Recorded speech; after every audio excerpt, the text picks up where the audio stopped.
Tai kas čia man ant galinio dantų? Šiaip šito klausimo net ir Instagram'e susilaukiu, koks čia gydymas, kad tik dalis atkarpėlės breketų yra. Tai aš kiek save prisimenu, nuo pat vaikystės nešioju plokštelės, man atrodo, pakelkim rankas, kiek iš čia esančių žmonių nešioju vaikystėje plokštelę. Tai ją nešiojau iki 8 klasės.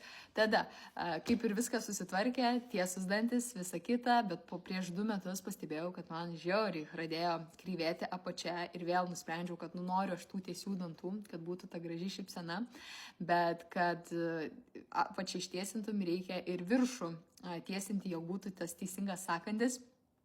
Tai aš paauglystėje paauglystėje žodžiu, buvau praradusi dantį ir jis laikui bėgant, tas tarpas susitraukė.